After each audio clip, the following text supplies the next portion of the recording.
Boa tarde a todos, muito bom estar aqui com esse propósito.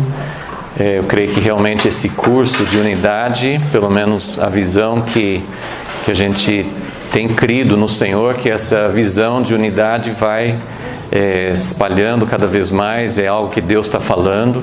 E esse curso que vocês são os cobaias, que estão fazendo o curso pela primeira vez, nós realmente cremos que Deus vai incrementar e vai levar para muitos lugares no Brasil, amém? Nós cremos que vai acontecer muita coisa através de várias formas, mas Deus vai usar esse curso também. Eu não olhei detalhadamente todas as lições desse curso. Se nós estamos falando sobre unidade, nós estamos falando contra a divisão, certo? Quando que começou a divisão? Será que alguém já... Não sei se já foi visto isso em alguma lição no curso, mas quando que foi, de onde que veio essa divisão? Eu vou falar como normalmente a gente pensa, pelo menos assim foi minha experiência. A gente pensa que há 500 anos a Reforma dividiu a igreja protestante da igreja católica, não é isso? E a partir dali vieram muitas divisões. Mas quando você vai olhar a história, mas não foi bem ali a primeira divisão. Se for voltando um pouquinho, a igreja inicial, a igreja cristã, ela dividiu 500 anos antes a igreja latina, a igreja ocidental, oriental, a igreja romana, da ortodoxa. Então teve uma divisão antes da reforma, antes da divisão dos católicos com os evangélicos. Aqui no Brasil, a gente não tem tanto contato com ortodoxos, não temos tanto contato com judeus. Então aqui no Brasil a gente tem muita relação, nossas raízes têm muito a ver com a divisão entre igreja católica e protestante evangélica, Nosso DNA cristão, assim, a herança que nós recebemos tem muito a ver com essa divisão. Mas eu estou dizendo assim, a gente começa a ver que a raiz da divisão veio antes. Então, antes da divisão da reforma, teve a divisão com os dois ramos da igreja cristã, ortodoxa e romana.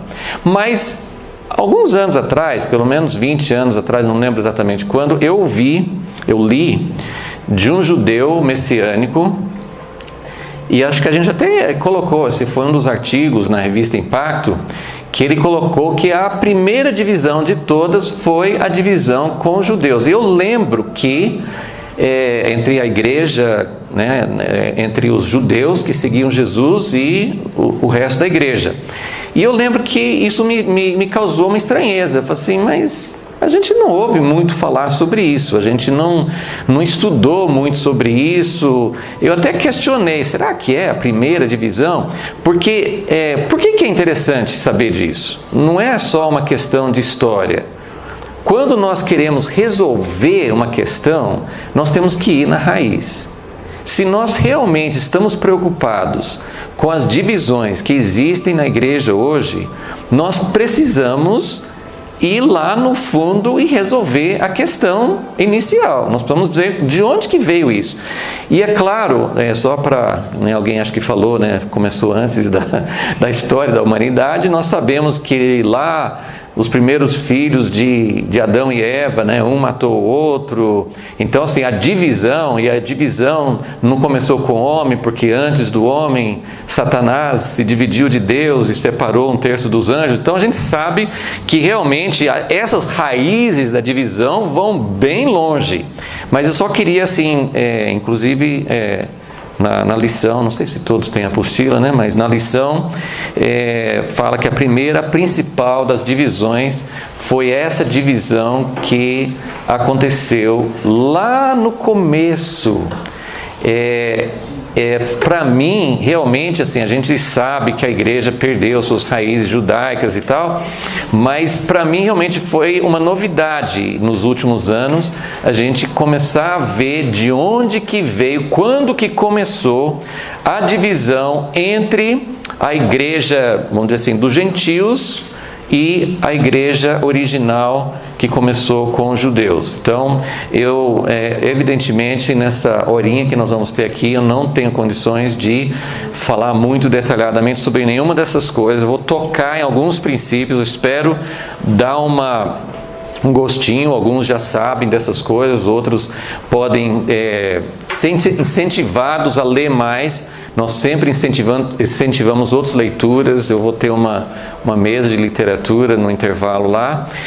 Se você não tem esse livro, O Mistério da Oliveira, é um livro curto, veio das palestras de um irmão austríaco que veio alguns anos atrás, e ele trata também, é rápido, dá para ter muito mais fatos, mas aqui já dá para ter uma ideia desse início da igreja cristã e como que isso foi criando uma divisão de muito tempo atrás, e que nós estamos começando a entender agora como que nós devemos lidar com isso.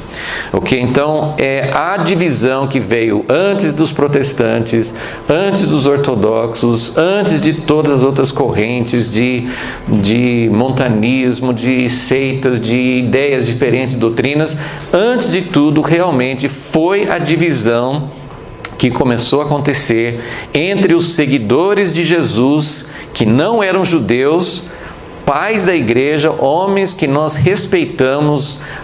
Os escritos são tremendos, são uma base tremenda para nós, são chamados pais da igreja, mas nesse quesito, a maioria, Agostinho, Justino, Irineu, assim, vários pais da igreja tiveram já essa semente de desprezo, de separação, de achar que a igreja agora não tinha mais nada com os judeus. Então isso é um problema antigo. Nós estamos buscando diante de Deus, nós estamos num momento da igreja em que Deus está querendo restaurar as coisas, nós estamos falando sobre a vinda de Jesus, e nós queremos realmente resolver, nós queremos voltar lá nas raízes e resolver essas coisas que trouxeram grandes divisões, feridas e doenças. A igreja hoje é doente. O nosso evangelho é incompleto. Não que Jesus morreu na cruz seja uma verdade incompleta, mas nossa compreensão do evangelho é incompleta por causa do que nós perdemos lá atrás. Ok? Então, isso é um assunto, não é um assunto para quem tem um tempinho no sábado à tarde para fazer um curso de história de unidade, ou de história, ou de qualquer outra coisa. Isso aqui é agenda prioritária para a igreja de Jesus hoje. Ok? Amém. Ok, se vocês estiverem com a apostila, vai me ajudar, porque eu só vou tocar em alguns desses pontos, depois a gente vai falar sobre algumas outras coisas para tentar dar uma visão do que Deus quer fazer entre nós hoje. Então, com sua apostila, nós estamos na página 206, essa numeração é igual para todo mundo? É 206? É a primeira página da lição 11, né? 203? Bom, essa é a primeira página da lição 11, né? Lição 11, e onde fala Israel e igreja na nova aliança. Na sua Bíblia, você tem assuntos, esse é um deles, né, sobre o papel de Israel e no plano de Deus. Você sabe que o Velho Testamento inteirinho fala sobre Israel. Desde Gênesis 12, quando começa Abraão, não tinha Israel, não tinha judeu. É como o pessoal fala assim, Abraão foi o pai da nação de Israel, mas ele não era judeu, porque não tinha judeu ainda, ele era de Ur dos Caldeus. Mas de Gênesis 12, que é o 12º capítulo da Bíblia, até o final do Velho Testamento, praticamente só fala de Israel. E o Novo Testamento, Jesus veio, o Messias veio para Israel, ele veio para a nação de Israel. Todos os autores têm algumas dúvidas sobre Lucas, mas basicamente todos os autores do Novo Testamento eram judeus, todos os 12 apóstolos eram judeus, Paulo era judeu. Então tudo que nós temos veio de Israel. Então, o assunto, o tema de Israel no plano de Deus é muito vasto, é um tema enorme, e é a Bíblia toda. Mas tem uma parte da Bíblia que, se você quer saber sobre, se quer saber sobre o Evangelho, a dissertação de Paulo em Romanos, né, sobre graça, tem Gálatas, tem Romanos, tem capítulos, se quer saber sobre ressurreição, 1 Coríntios 15. Então tem capítulos, trechos na Bíblia que, se você quer estudar um assunto, tem uma parte da Bíblia, não é a única parte que fala sobre isso, mas tem uma parte que é uma dissertação.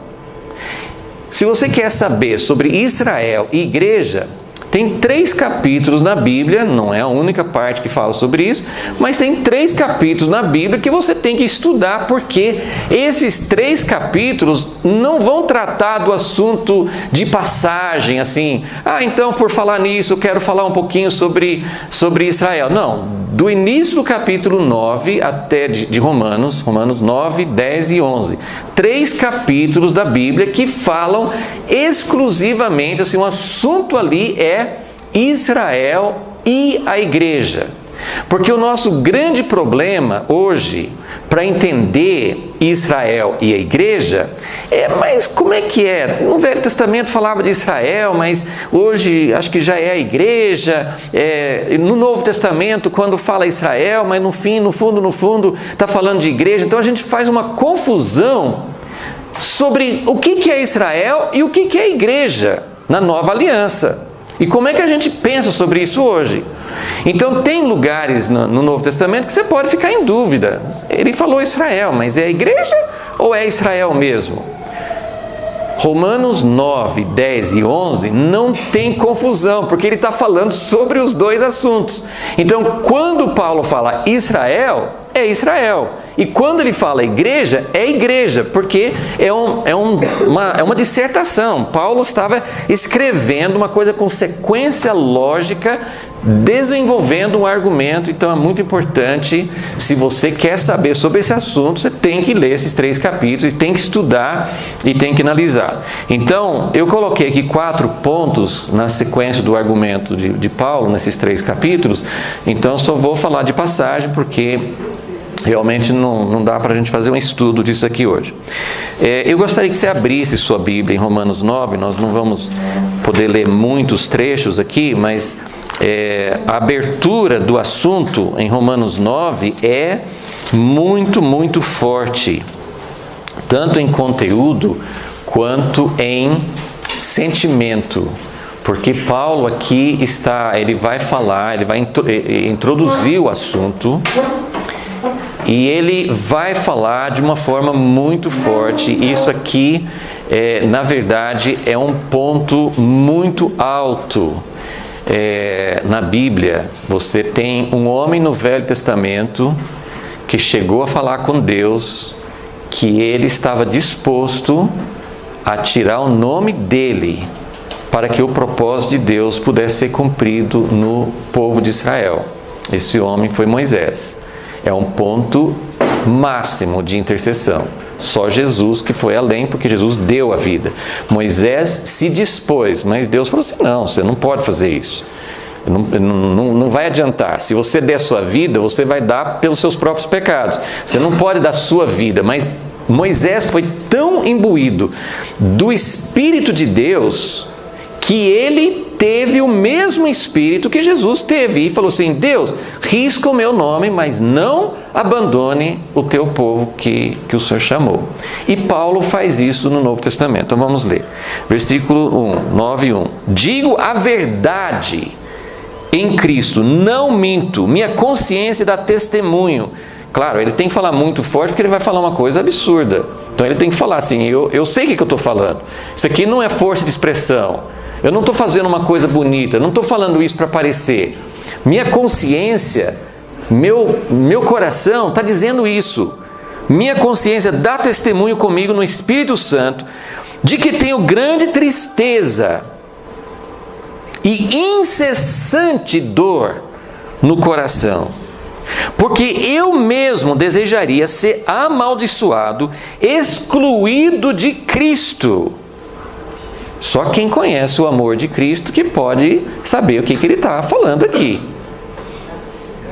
Eu estou disposto... Gente, eu não consigo imaginar isso, muito menos fazer. Assim, eu estou anos-luz disso aqui. E isso aqui é profundo, isso aqui é real. Ele está falando, essa dor não vai embora nunca. Essa dor está no meu coração o tempo todo. E eu estaria disposto... Gente, quem faz isso? É alguém que ama a Deus mais do que a si mesmo. Só assim. E isso é, na verdade, o que Deus está chamando todos nós para ser reino de sacerdotes. O sacerdote faz isso. Eu me coloco entre Deus e o objeto da sua ira. Então Deus pode me matar, mas não mate essas pessoas que pecaram. Então Paulo está dizendo isso. Por amor de meus irmãos, meus parentes segundo a carne. Gente, é muito interessante isso, porque Paulo está escrevendo essa carta para quem? Para a igreja em Roma. Tinha judeus lá? Com certeza. Mas eram a maioria? De jeito nenhum. Essa igreja era uma igreja de gentios, Roma. Então, ele está escrevendo para os gentios e dizendo: eu quero dar a minha vida, a gente precisa pegar a ideia aqui. Eu estou disposto a dar a minha vida não por vocês. Eu quero dar a minha vida pelos judeus. Por que ele falaria isso? Nós precisamos, essa pergunta, ela precisa entrar fundo em nós, porque não é só admirar Paulo porque ele falou isso, nós precisamos entender por quê. Porque Deus não ama os judeus mais do que os romanos, do que os gentios, mais do que os brasileiros, os chineses. Deus não ama mais os judeus. Então nós precisamos entender por que Paulo, movido pelo Espírito Santo, falaria algo desse grau, desse nível, de sentimento. Então, eu mesmo desejaria ser amaldiçoado, excluído de Cristo, por amor de meus irmãos, meus parentes, segundo a carne. Por quê? Ele vai explicar. Eles são israelitas. Mas o que tem um israelita? Eles são israelitas, mas hoje Jesus veio, abriu as portas para todas as nações, e daí? Deles são, e aí ele faz uma lista aqui: a adoção, a glória, as alianças, a promulgação da lei, o culto de adoração, as promessas. Deles são os patriarcas, e deles descende o Cristo, segundo a carne, o qual é sobre todas as coisas, Deus bendito eternamente. Amém. Bom, eu quero que essa pergunta, é muito fácil a gente fazer a pergunta e tentar dar uma resposta meio por cima, eu não sei nem se até o final da aula você vai conseguir, assim, na verdade essa pergunta, ela tem que gerar uma inquietação dentro de nós. Por que Deus se importa com os judeus? Você pode falar assim: Deus escolheu Israel porque ele, através de Israel, ele deu a lei, ele deu as escrituras e ele deu o Messias. E a ideia que nós temos na igreja hoje é que acabou, eles cumpriram o papel. Tem o Velho Testamento, nós somos gratos a eles. A gente vai alguns vão para Israel para fazer turismo. A gente quer ver onde Jesus foi crucificado. A gente quer ver outras coisas que falam na Bíblia. Eu leio na Bíblia sobre o Mar da Galileia, então você vê o Mar da Galileia, assim por diante.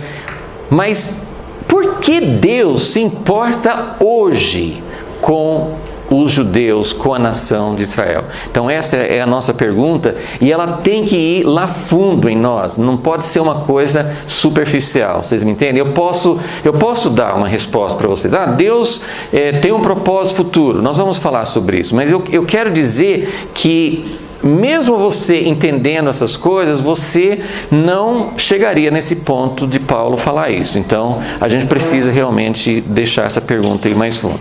Ok, então, seguindo a sua apostila, só quero falar, então, bem rápido, porque eu quero passar para outras coisas. Então, assim, nesses 3 capítulos, Romanos 9, ele deu essa abertura aqui. Vocês viram que foi uma pergunta importante.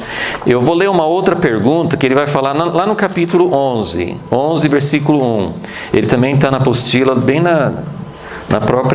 no início, no cabeçalho da lição, está esse versículo 1, Romanos 11, 1.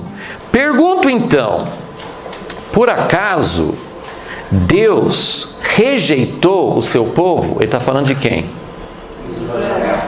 A gente precisa fazer, porque quando fala povo de Deus, eu também sou povo de Deus. É o seguinte, de onde vem essa palavra judeu? Da tribo de Judá, mas isso depois a gente pode... eu acho que agora, deixa eu fazer uma sequência, depois nós vamos ter um período de perguntas, né? Para a gente poder não perder a sequência, né? Mas judeu, na verdade a gente usa como israelita hoje, né? Mas a origem é da tribo de Judá. Então, por acaso Deus rejeitou o seu povo? Então, lembra que eu falei assim, nesses 3 capítulos, você não tem dúvida de quem ele está falando.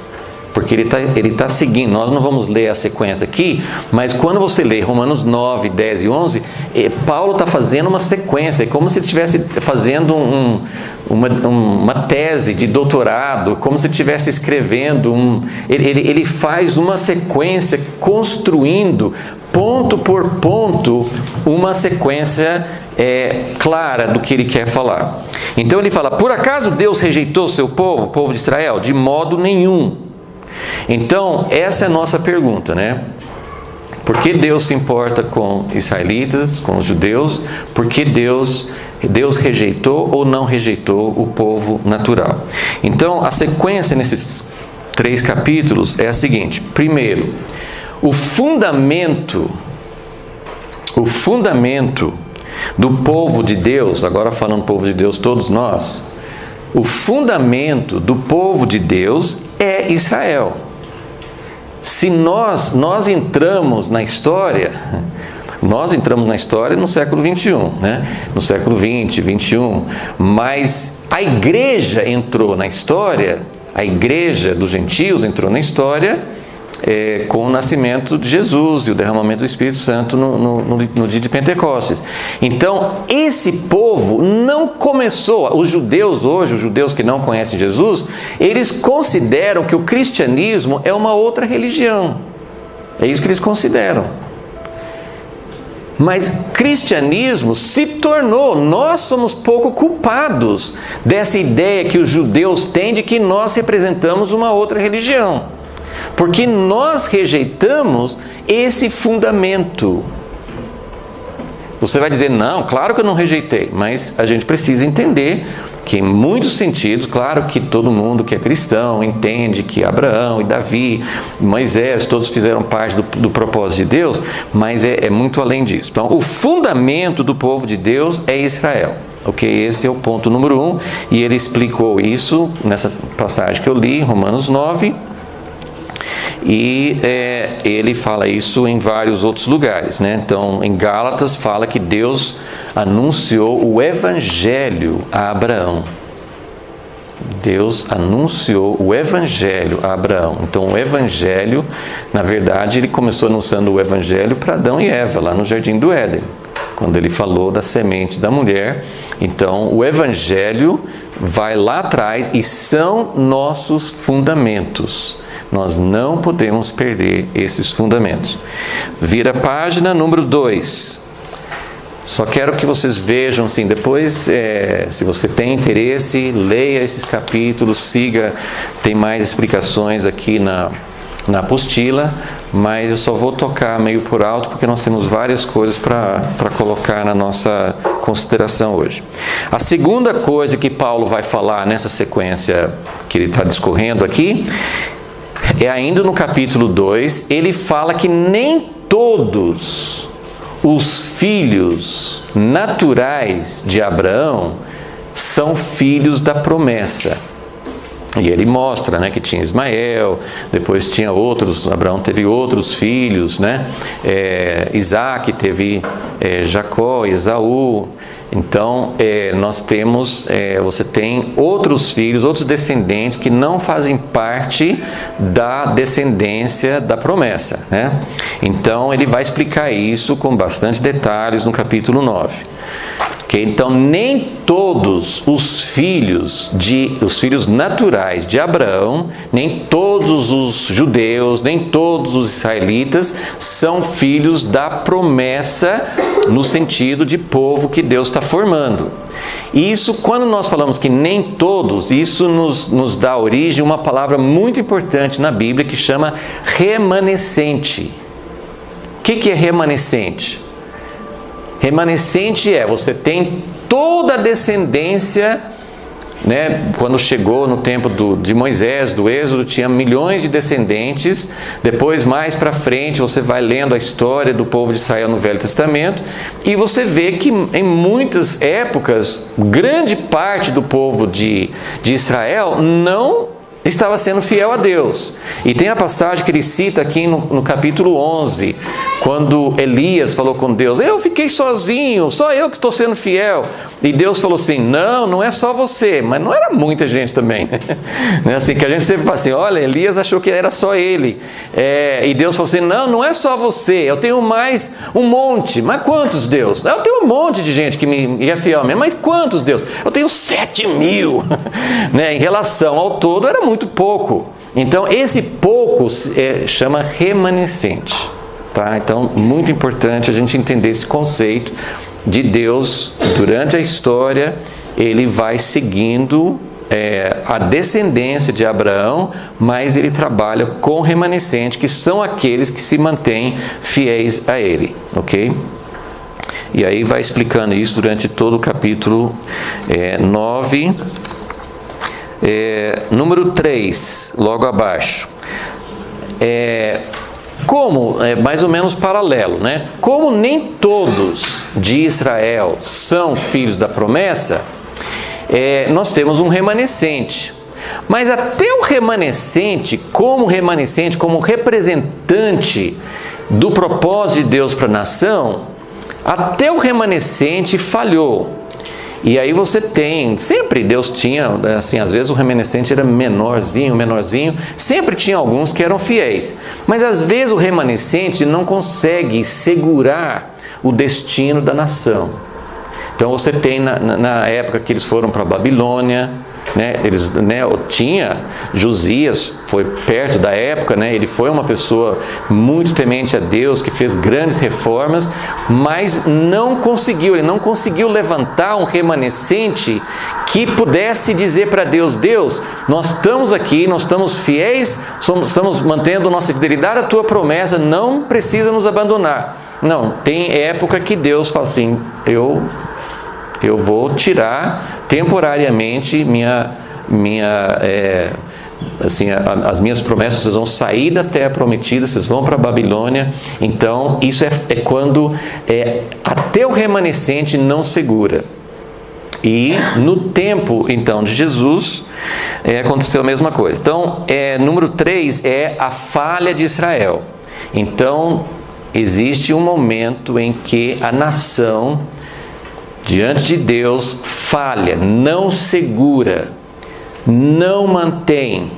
Deus faz promessas, Deus faz alianças, e uma das coisas que me intriga há muitos anos é como que Deus, vê se vocês conseguem manter entender essa tensão, essa dificuldade. Deus tem dificuldade com a gente? Você acha que Deus passa uns apuros com a gente? Deus tem umas dificuldades que, vamos respeitar, é uma dificuldade quase do tamanho de Deus. A dificuldade dele conosco é muito grande. Então, veja a dificuldade que Deus tem. Deus fez uma promessa incondicional para Abraão.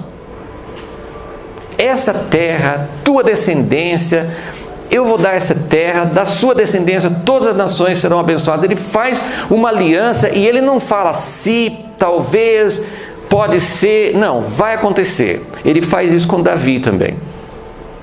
Então Deus faz uma promessa que nós chamamos incondicional.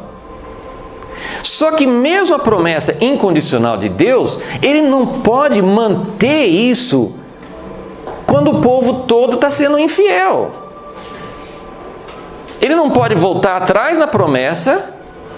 Lembra o problema de Daniel lá com o rei dos Medos e dos Persas, que não podia, fez um decreto que ia ter que jogar na cova de leões, mas aí ele viu depois que era Daniel que eles queriam jogar, aí o rei queria voltar atrás, mas o próprio rei não podia voltar atrás, né? Então é mais ou menos uma figura de Deus. Deus fez uma promessa para a descendência, mas Ele falou, é uma promessa incondicional, eu vou cumprir, mas precisa ter uma correspondência. As coisas de Deus não são unilaterais, Deus vai fazer cumprir, mas Deus não vai levar para a terra prometida, Deus não vai estabelecer o seu reino na terra com um povo que não corresponde a Ele. Então Deus está numa sinuca, Deus está numa situação difícil. Como que Ele vai fazer? E é essa questão que Paulo está discutindo, é muito profundo aqui. Tem gente que quer pegar o capítulo 9 de Romanos e fazer uma briga entre calvinistas e arminianos. A questão não é essa. A questão que as pessoas discutem em Romanos 9 não é se Deus criou alguém para ir para o inferno. Na verdade, a questão que aflige o coração de Deus, eu preciso ter muito cuidado em como falar isso, mas a questão de nós, cada um de nós, se nós vamos para o inferno ou não, é claro que é uma questão que interessa muito a Deus e principalmente a nós, né? Se eu vou para o inferno ou não.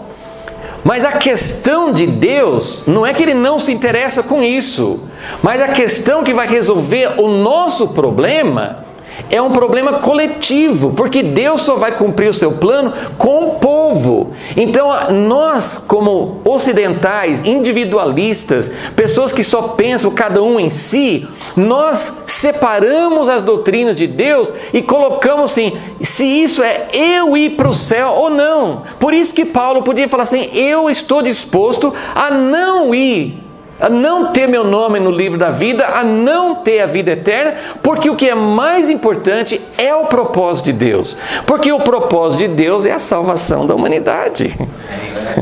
Então, se eu pensar no individualismo, eu estou perdendo o resto. Eu vou para o céu e o diabo pode levar a terra. Não é isso. Deus quer salvar e renovar a terra, quer salvar a humanidade, Ele tem um propósito que vai incluir a gente. Mas não vamos pensar em nós, vamos pensar em Deus, no propósito dele. Ok? Então, Israel falhou. E como é que ficam as promessas de Deus? Esse é o tema desses capítulos. Por isso que Paulo está falando, mas e aí? O que Deus vai fazer? Então, Israel falhou. Ponto 3. E número 4, o que acontece com o povo da aliança? E aí tem número 4, em Romanos 11, que ele vai falar da oliveira. E na oliveira, Paulo usa uma parábola, uma metáfora, para nos mostrar o que Deus fez e por que Ele fez. Ok? Então, sigo agora nessa... A minha página não está batendo com a de vocês, né? Mas é a página que tem os pontos A, B, C, D e E. Né? Número 4, né? E você tem os pontos aí. Então, com essa oliveira, a gente consegue entender um pouquinho do que Deus está fazendo na história e como é que isso funciona. E é muito simples, gente, mas a gente complica e é difícil mudar a nossa mente. Então vamos pensar, a oliveira é uma árvore, a árvore tem uma raiz, a árvore tem um tronco e a árvore tem galhos, ok? Nossa, falei profundo agora, né? Esse é o mistério do propósito de Deus. A árvore tem raiz, a árvore tem um tronco e a árvore tem galhos. E esses galhos podem ser cortados. Mesmo assim, a árvore não morre. E Deus pode pegar outros galhos e colocar no lugar dos galhos que Ele cortou. E Deus pode pegar os galhos que Ele cortou e colocar de novo. Deus pode fazer isso. Gente, não é simples. É muito simples, mas a gente complica. A raiz, evidentemente, é Jesus. Mas ele se revelou no Antigo Testamento e começou a formação de uma nação. Não porque Deus quisesse uma naçãozinha, mas porque ele queria começar com uma nação e abranger toda a terra. Essa nação foi Israel. Então, Romanos 9. Quem são? Por que eu estou angustiado pelo povo de Israel? Porque lá da raiz da árvore, lá do tronco da árvore, é que vem todas essas coisas que hoje nós estamos desfrutando. Nós somos galinhos que Deus pegou e colocou numa árvore que já existia. Nós não fomos o início do plano de Deus. O início do plano de Deus foi em Abraão. Então tem um tronco, tem alianças, tem todas essas coisas que ele enumerou, que seria maravilhoso estudar cada uma delas. Deus fez alianças, tem os patriarcas, tem os caminhos de Deus, tem tanta coisa que Deus fez através de toda a história para ir formando essa árvore, para que quando chegasse Jesus, na plenitude dos tempos, nós pudéssemos ser enxertados dentro de algo que Deus já estava fazendo. A igreja nasceu no dia de Pentecoste. Ok, Deus fez uma coisa nova no dia de Pentecoste. Mas o que Deus fez no dia de Pentecoste? Ele cumpriu a promessa que ele deu para Joel, para Isaías, para Ezequiel no Antigo Testamento. Ele cumpriu aquilo que ele estava preparando durante todos aqueles séculos e milênios. Ele estava preparando o povo para chegar nesse ponto. E quando ele derramou o Espírito Santo, que naquele dia eram só judeus, ele preparou os judeus para abrir as portas e para incluir também os gentios. Então, a raiz e o tronco da oliveira são os patriarcas e a nação de Israel. Letra B. Israel tropeçou. Os ramos naturais foram cortados. Não todos. No tempo de Paulo, ele mesmo falou assim, eu também sou judeu. Eu não fui cortado. Mas muitos judeus, a nação de Israel como tal foi cortada, porque eles rejeitaram Jesus. Então realmente houve um corte drástico e Deus abriu o caminho para os gentios e os judeus foram cortados. Letra C, o corte dos ramos naturais abriu espaço para a entrada dos ramos silvestres, ou bravos, oliveira brava, conforme a tradução, é uma oliveira brava, uma oliveira silvestre, não é aquela de raça, não é aquela original. Então nós somos gentios, nós não somos do povo que Deus chamou lá do início, mas nós fomos enxertados pela graça. Amém. Pela graça. Nós não éramos ninguém. Efésios 2 fala, vocês eram gentios, sem Deus no mundo, sem aliança. Vocês não tinham história, vocês não tinham ligação, vocês não eram ninguém. É verdade. Vocês não eram ninguém. Depois ele fala com os judeus, vocês também não eram ninguém, Mas tudo bem, para os gentios agora sim, vocês não são ninguém. E Deus colocou vocês dentro da oliveira pela graça dele.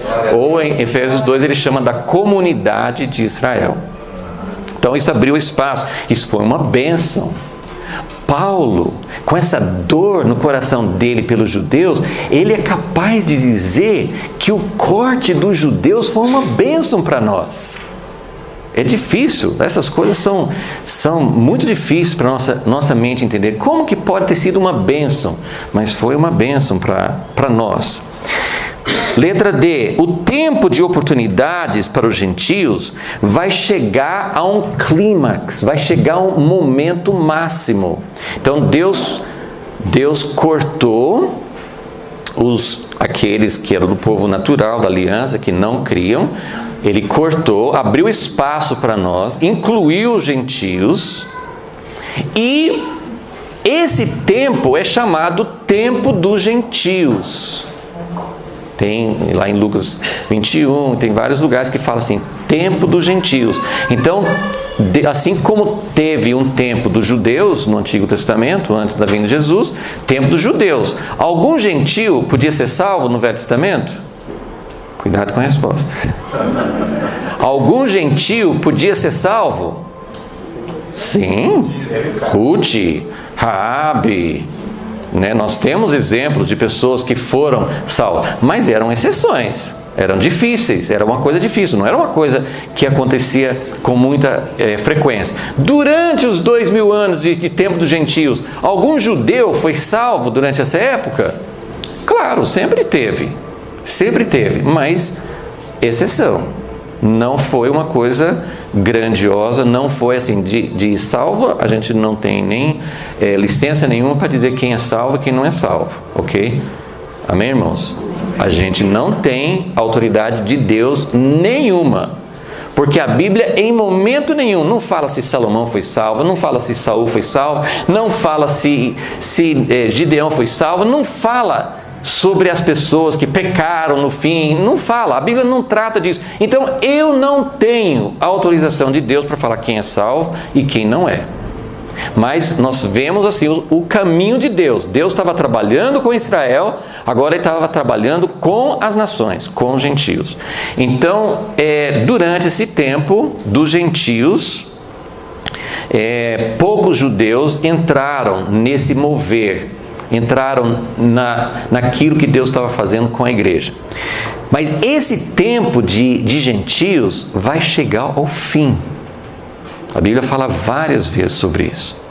Vai chegar a um fim. Não é que os gentios não podem ser mais salvos, mas esse tempo em que Deus estava trabalhando basicamente só com gentios, isso vai chegar a um fim.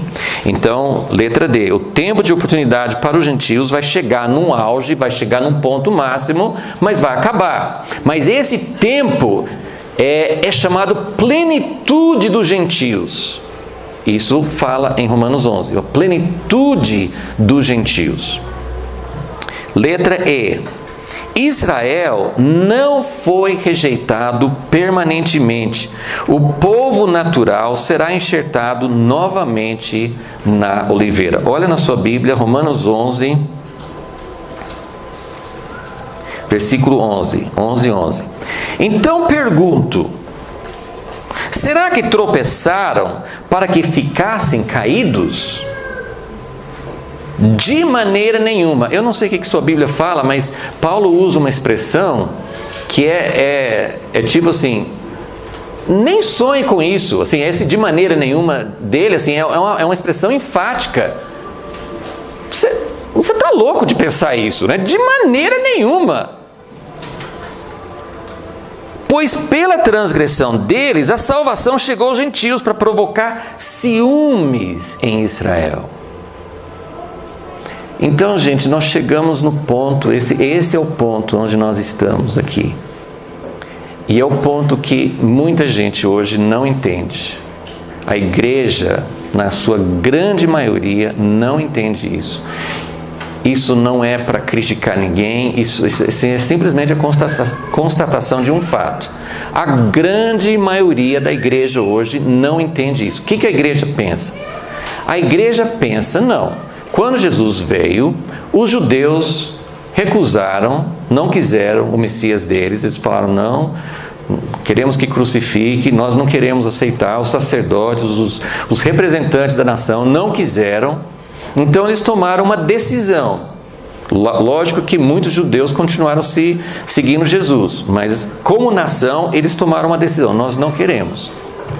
Então eles foram cortados. Mas Paulo está dizendo, isso não vai ficar assim.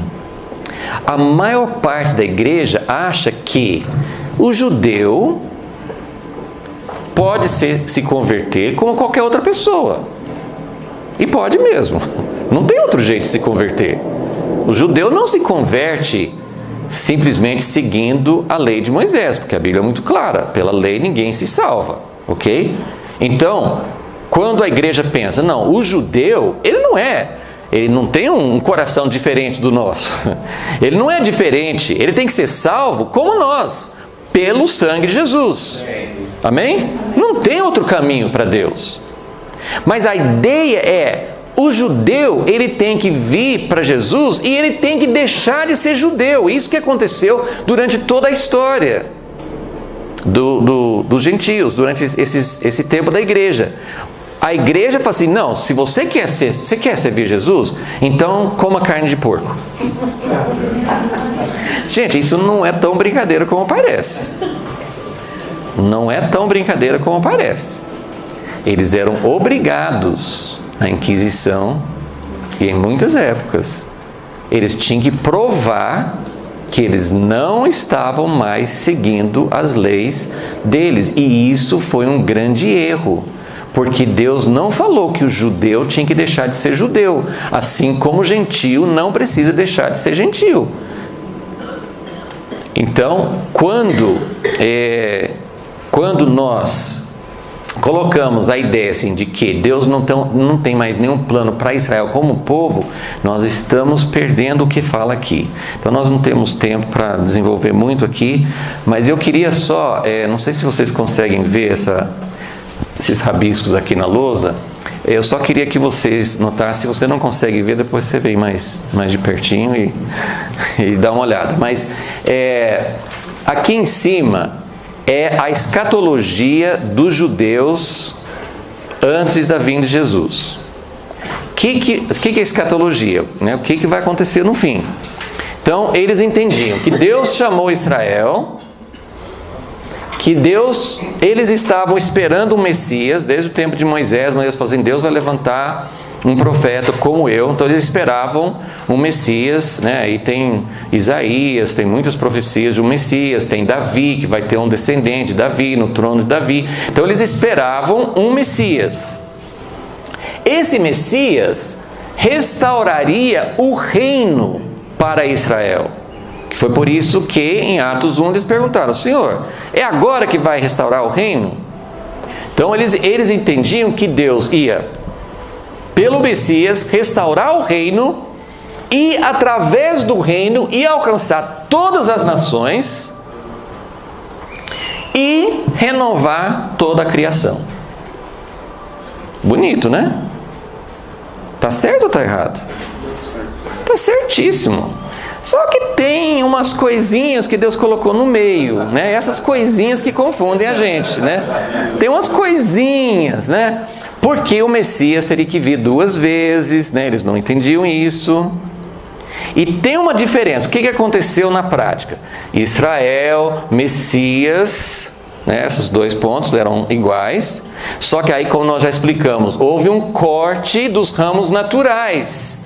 Ao invés do Messias restaurar o reino, para que pudesse restaurar o reino, eles teriam que aceitar o Messias e a vinda do Espírito, e eles não entendiam que Jesus era o Messias, rejeitaram o Messias. Então, ao invés de restaurar o reino, houve um corte dos ramos naturais e houve um enxerto de ramos silvestres, da oliveira brava. Vocês estão notando alguma coisa? Inverteu alguma coisa aqui? Não. Olha, gente, é muito importante vocês notarem isso. Para os judeus era vinda do Messias, restauração do reino, todas as nações. Aí o que aconteceu? Vinda do Messias, Israel não aceitou, todas as nações. Todas as nações veio antes da restauração do reino, não depois. Claro que também todas as nações não é do jeito que vai ser no futuro. É uma pequena amostra, Deus pegando o remanescente de todas as nações, que está acontecendo, mas também não aconteceu nem antes da vinda de Jesus, como deve ser, como nós vamos mostrar. Mas então, houve esse corte dos ramos naturais, enxerto dos ramos silvestres, até que chegue a plenitude dos gentios. O que é a plenitude dos gentios? A igreja precisa, os gentios precisam chegar à estatura, como fala em Efésios 4, de varão perfeito, precisa ter os ministérios, algo precisa acontecer e precisa alcançar o mundo inteiro. Ok, então a plenitude dos gentios. Mas Romanos 11 vai fazendo um jogo que nós não temos tempo para mostrar, mas é uma coisa que vai acontecendo um levando ao outro. A plenitude dos gentios, pega a sua Bíblia em Romanos 11 de novo, versículo 24. Pois se tu foste... Não, vamos para o versículo 25. Irmãos, não quero que ignoreis este mistério. O que é o mistério? O mistério de que a sequência é um pouquinho diferente do que eles pensavam. O mistério em Efésios 3 é que judeus e gentios são co-herdeiros juntos. Os judeus, Pedro, os apóstolos, por que Pedro não queria ir na casa de Cornélio? Mas Deus não falou, não prometeu que vai alcançar todos os gentios?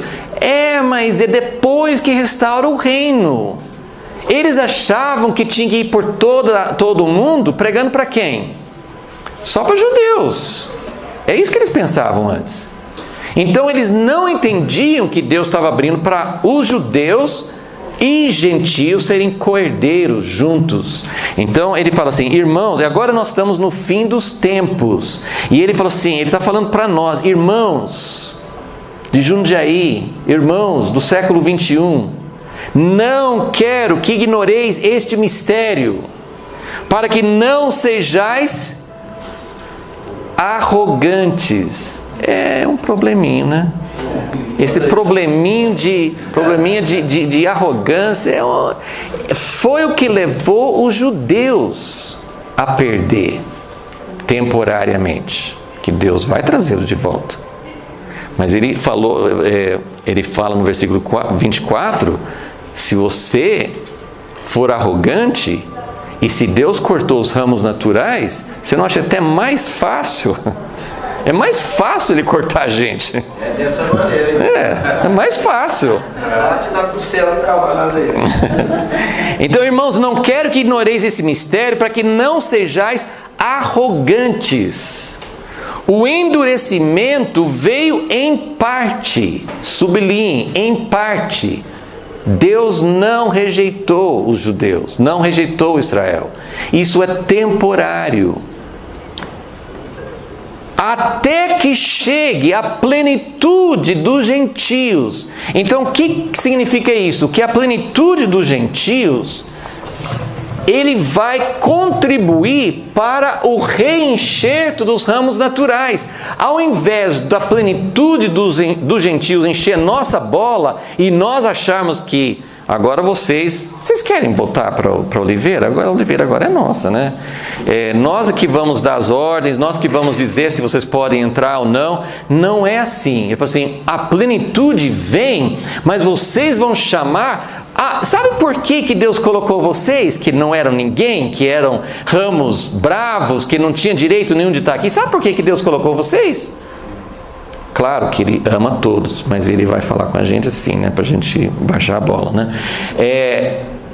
Ele colocou vocês para que vocês pudessem fazer ciúme naqueles que precisam voltar. E a pergunta volta, mas por que Deus insiste com os judeus? Eles não querem, deixem eles para lá, passou a história, eles capítulo passado, não precisa mais. Agora, se eles quiserem entrar, eles que abaixem a cabeça, deixem de ser judeus e façam parte da nossa igreja. Não, a plenitude dos gentios é para fazer ciúme nos judeus, para trazer os judeus de volta. Mas por que a gente quer os judeus de volta, Deus? Porque deles é aliança, porque na verdade essa plenitude ela não vai ser bem plenitude sem os judeus. E outra coisa, esse reenxerto aqui é que vai dar condições de realmente dar testemunho a todas as nações. Agora sim que vai entrar isso aqui, ó. O testemunho às nações vem por causa da união da igreja dos gentios com os judeus. E essas coisas assim, a gente faz, primeiro vem isso, depois vem aquilo, mas é muito embolado, porque quanto mais os gentios entrarem, mais os judeus vão entrar. Quanto mais os judeus entrarem, mais os gentios vão chegar à sua plenitude. É uma coisa recíproca, é uma coisa espiral. Então, quanto mais isso aqui vai fazer um crescendo, vai fazer uma unidade, vai fazer um poder, isso vai resolver o problema das divisões de lá atrás e vai começar a trazer a verdadeira unidade. Porque Jesus orou: eu quero que eles sejam um, eu estou dando para eles a glória. O que é a glória? A glória é ser unido uns com os outros e com o Pai, e como Jesus é unido com o Pai. Então, essa unidade é a fonte de poder. Sem essa unidade, não tem. Ele fala assim: eu quero que eles sejam um para quê? João 17? Para que o mundo creia. Então, as nações, essa unidade aqui precisa acontecer para que haja um testemunho às nações. E quando tiver esse testemunho às nações, é claro que tem muitas outras coisas acontecendo, mas aí vai acontecer uma coisa muito importante, que todos vocês devem ter visto, e nós precisamos ver em Mateus 23, que Jesus colocou uma condição. E ele falou: eu não vou voltar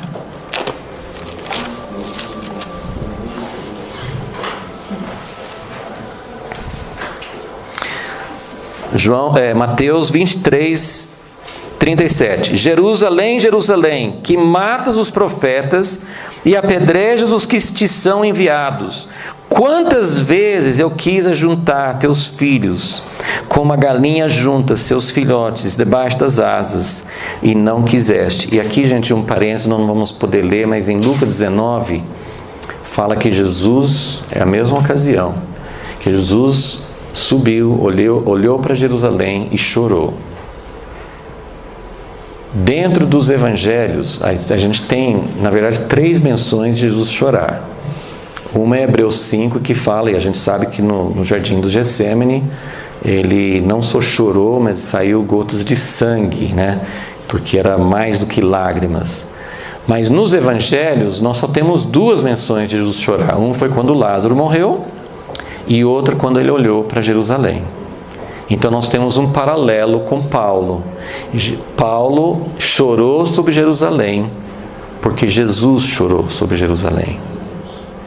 E isso não é porque ele ama mais os judeus.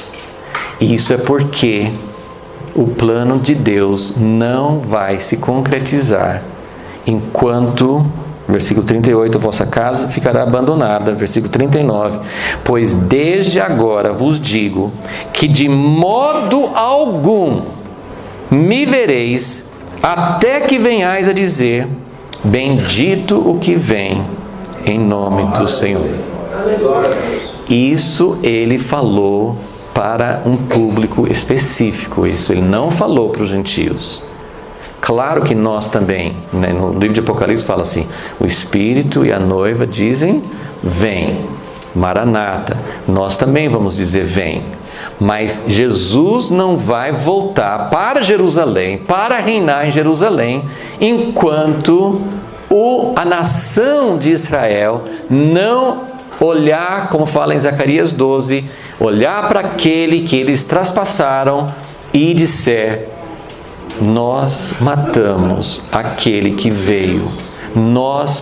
Eles vão lamentar, Zacarias fala, como alguém lamenta o primogênito, que é outra coisa que eu espero que ninguém aqui saiba o que é.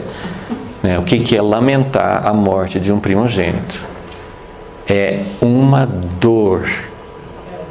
É uma dor. E nosso coração tem que estar voltado para isso. Jesus não pode voltar. Você quer que Jesus volte? De verdade? Você quer que Jesus volte? Ou a vida está boa? Ou você tem esperança? Ou será que a próxima eleição vai melhorar alguma coisa? Eu até espero, nós oramos para isso. Nós oramos para isso. Eu não estou falando que tem que piorar. Eu acho que pode piorar. Não está tão ruim que não dá para piorar mais, né? Não chegou tão ruim assim, né? Então, mas pode ser, pelas orações, tem muita gente orando. Tem muita gente orando. Eu não sou contra Deus melhorar as coisas para o Brasil, para outras nações, para outras situações. Mas a Bíblia me diz que em algum momento as coisas vão piorar bastante. Eu não quero que piore, mas eu quero que Jesus volte. E eu não tenho esperança na próxima eleição. Eu não tenho, a minha esperança não está nisso. Eu oro para isso, eu quero que Deus dê mais tempo, mas minha esperança não está nisso. Minha esperança não está nisso. Não tem salvador da pátria, não tem um partido político, não tem um cara que vai resolver os problemas, não tem economia, não tem nada que vai resolver os nossos problemas. A situação em Israel, nós estivemos lá, como o Marião falou, né? Nós estivemos lá mês passado e vimos judeus abraçando e fazendo aliança de sangue com árabes. Você sabe o que é isso? Isso é uma divisão que aconteceu um pouquinho antes das nossas, né? Um pouquinho antes, né? Isaac, Ismael, né? Esaú, aquelas divisões lá, aquele ódio, aquelas coisas que estão acontecendo. Eu vi irmãos árabes reconhecendo o que Deus está fazendo no meio dos judeus. E judeus falando assim, nós precisamos de vocês. E juntos eles falando assim, o problema da faixa de Gaza, o problema dos palestinos, o problema das coisas que vão acontecer, não vão ser resolvidos. Alguns países estão colocando a embaixada em Jerusalém. Amém, se isso faz parte da profecia, sou totalmente a favor, mas isso não resolve a questão. O primeiro-ministro de Israel não é o Messias. Então, o que nós estamos esperando? Nós estamos esperando esses ramos voltarem.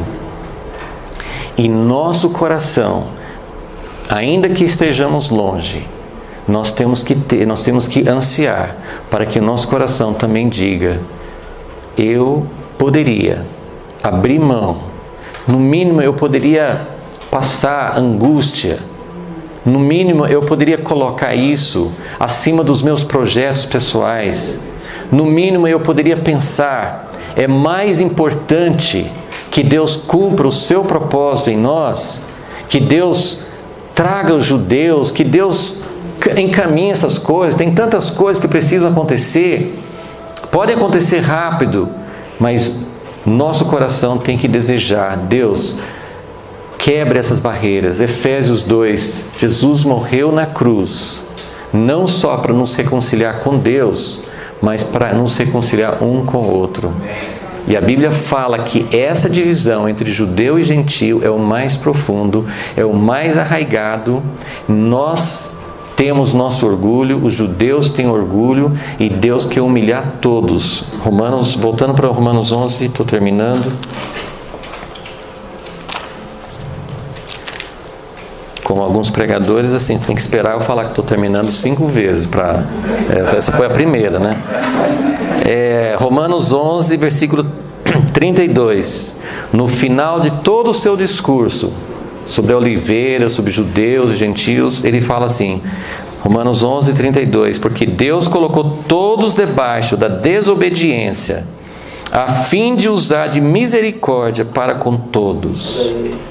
Então aqui ele nivelou todo mundo. O judeu precisa da graça, o gentio precisa da graça, mas ele deu funções para cada um. E nosso papel é chegar nessa plenitude dos gentios, mas nós queremos reconhecer, nós queremos convidar os judeus para voltar. Não precisa mais deixar de ser judeu, não precisa comer carne de porco, não precisam deixar de guardar o sábado, eles não precisam deixar aquilo que Deus estabeleceu com eles. Eles podem fazer parte, manter a identidade deles, mas fazer parte conosco. Isso está acontecendo, numa pequena medida está acontecendo já, né? Como o Marião falou, a gente está vendo já movimentações nesse sentido. Amém? Meu tempo acabou. Nós vamos ter uma lista, eu não trouxe papel, mas se alguém quiser, depois assim, nós estamos levantando o TJC2, estamos trabalhando com o TJC2, que é rumo ao segundo concílio de Jerusalém. O primeiro concílio foi em Atos 15, os judeus convidaram os gentios, assim, vocês não precisam guardar toda a lei, vocês estão bem-vindos no corpo de Cristo e podem entrar. Agora, no século 21, a igreja dos gentios precisa falar a mesma coisa com os judeus. Vocês podem vir, nós queremos vocês, nós precisamos de vocês. E esse ministério, rumo ao segundo concílio, nós estamos já levantando uma lista para passar pedido de oração. É uma coisa prática, que você pode se envolver. Aqui no Brasil, nós estamos crendo que Deus vai começar a movimentar, a regimentar. Nós vamos ter grupos de oração, nós vamos ter encontros, nós vamos aprender com Deus como é que nós vamos fazer isso.